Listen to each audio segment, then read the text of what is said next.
want to have them floating in water like this, and you just sort of lift them out, give them a shake, and I give them a squeeze, stick them in a bowl. I think that's about enough. It's basically to the top of the water. Right now I just move this around until I can feel that the heat's gone out of it. Stuff it all into smaller containers like this. Right, stuff it in there real good.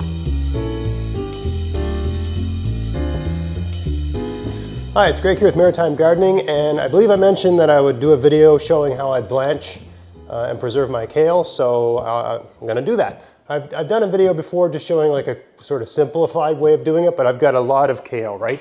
The other day I was out in the garden and I picked, because it's going to be getting down to -8 Celsius tonight, I picked all my greens. Right, so today I'm doing a major processing of those greens, whereby you blanch them for about a minute or so, stick them in a container, you stick that in the freezer. Once it freezes, you pop it out into cubes and you put them all in a bag, keep them in the freezer.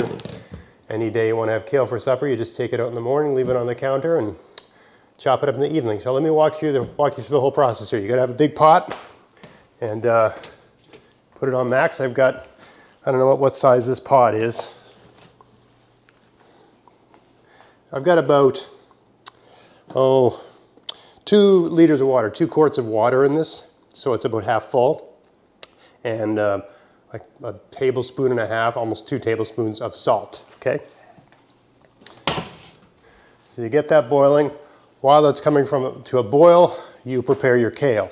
So I show you how I do that. This kale's already been prepared. It's been pulled off the stems and washed, but let me show you just really briefly what I do over here. So to prepare and wash the kale, all I do is, I cut these whole ones off because there's no point in doing cut and come again this time of year. You just cut the whole thing off. It's done growing. It's too cold. The ground's freezing. They're just not, they'll survive when it gets cold like that to some extent, but they'll just degrade over time once the ground freezes. I examine the plant to see if there's any leaves that don't look so good. This one here, that kind of looks subpar. It's got a bit of yellow and a bit of damage. The rest of these look okay. And I just pull them off. And I sort of squeeze tighter because I actually take the tip, but I leave the majority of the stem. Now lots of people will say, you can eat the stems. Yeah, sure, you can eat the stems. Is the stem the best part of the kale? No. Right, so I got limited storage space, and I got lots of kale. So I'm just taking the best part. And of course, if I was on hard times or money was extremely tight or whatever, I would use the stems too. That's all just a question. Or if let's say everyone in my family loved kale stems, then I would save them. But yeah, no. So I don't bother. It's just faster this way, right? Now the trick with these, you got a sink full of water, and you don't want to put these in a strainer and run them through a strainer. You want to have them floating in water like this, and you just sort of lift them out, give them a shake, and I give them a squeeze and stick them in a bowl like that. Okay? That way, any dirt or sand or whatever, rubbish, bugs, that's on them, it's just, most of it's going to fall to the ground, right? Now hopefully between this and the blanching process, whatever's in there will come out. But that's the trick. Okay, and this is all you need to do to prepare these for blanching. You don't cut them up or anything like that because they're going to compact so much. They're way easier to cut up the day you cook them, right? You just thaw them out, even if they're half thawed. When they're sort of like a soft brick, it's really easy to cut them up nice. So it's actually, there's no point in cutting them up at this stage. The whole thing will shrink down, and it's easier to cut when it's half frozen or thawed because it's just already been blanched. Okay, now over to the stove. As you can see, we got a good boil going on here. Turn the light on here, right? I mean, a good boil for me is you got the lid on. This is one of those lids that doesn't fit on tight.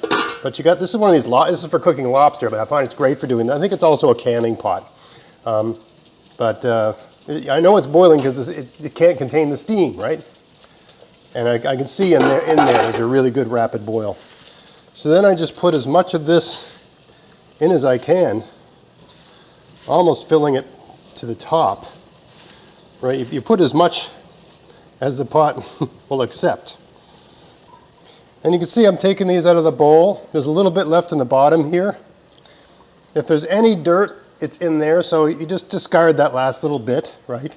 You don't have to get every drop.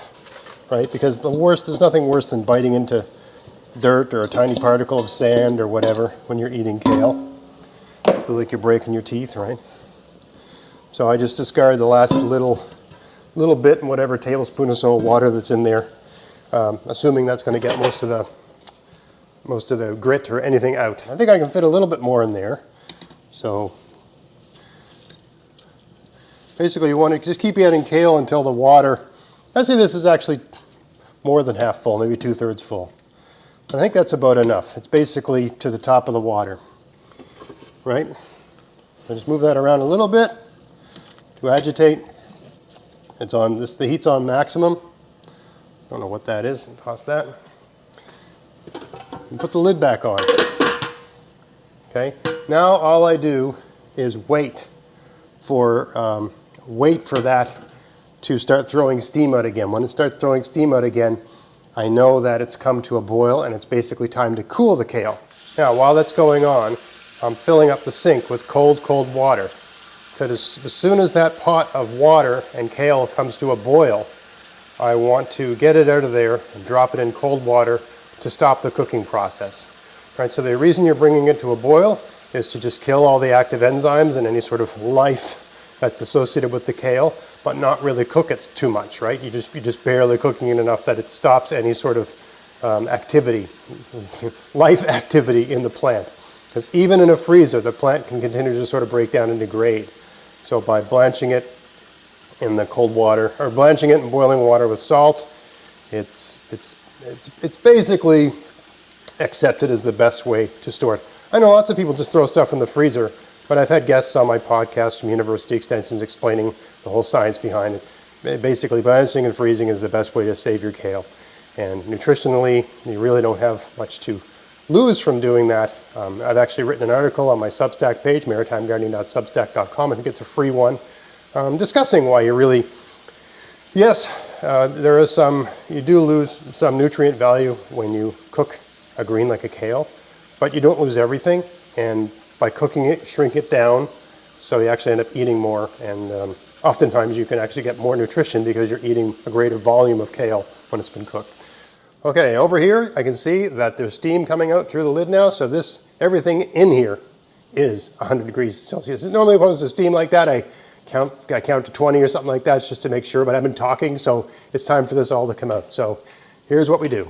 All right, so all I do is just bring it over to the sink using this, right? This here it lets the water through. It's like a slot spoon, only better, right? So I don't want to throw all that hot water out. I'm going to use that for another batch. I use this water for multiple batches, okay? And over time, the water actually turns darker and darker. So right now, the water is sort of like a yellow-green, green-yellow. Looks strikingly like a certain body fluid. But anyway, all right, so that's all out. That water's ready for another batch. Right now I just move this around, right, until I can feel that the heat's gone out of it, so it's not cooking anymore, but you can just tell this is so soft now.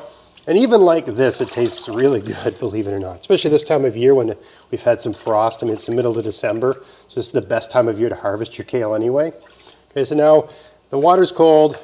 I've cooled everything down. This isn't cooking anymore. Now the next thing to do is take a container. I like to use this quart-sized container. Okay, it's roughly a quart, roughly a liter, right? And I just take the kale and squeeze it and put it in there.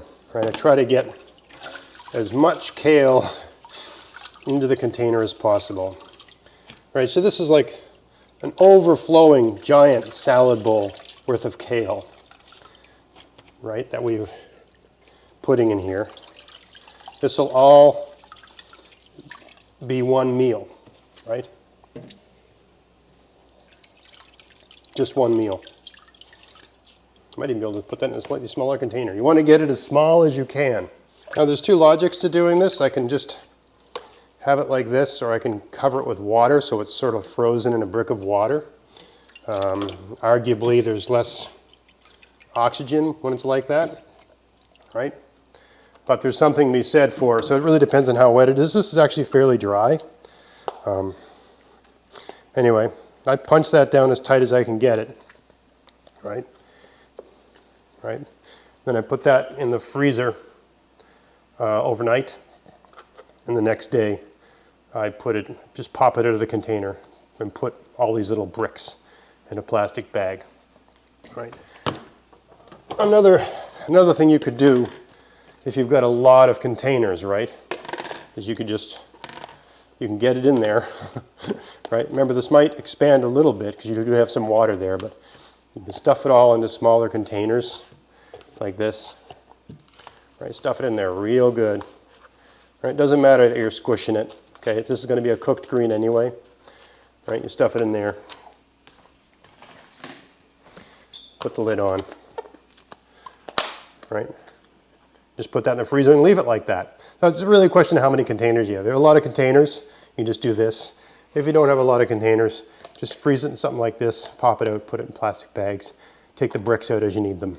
So that's one of the big projects for today, getting all these beautiful greens into containers, into the freezer. And I got that curly kale.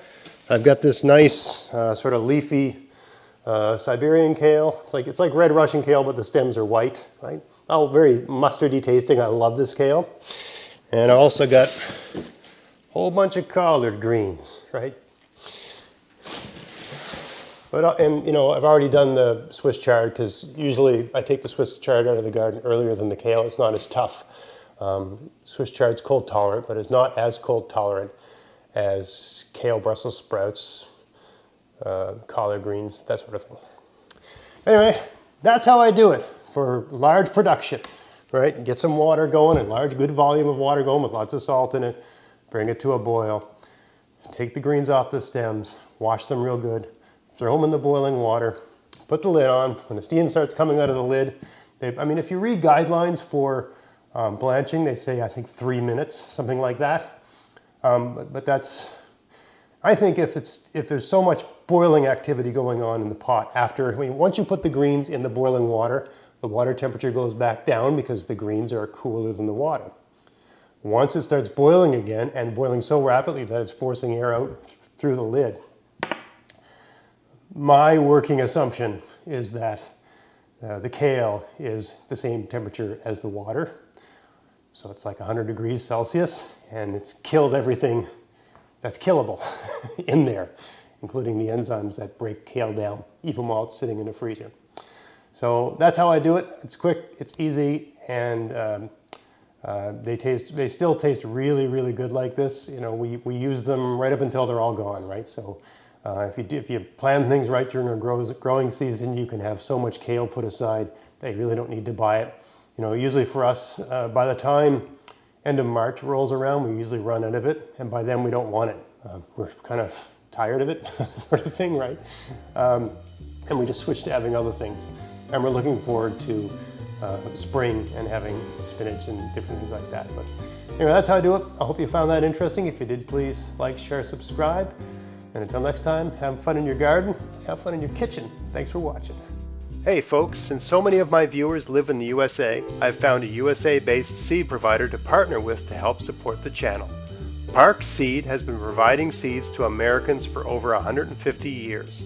They have a wide selection for just about everything you need for gardening, from seeds to fruit bushes and trees to garden tools and clothing. They also have a wide selection of organic seeds and heirloom seeds.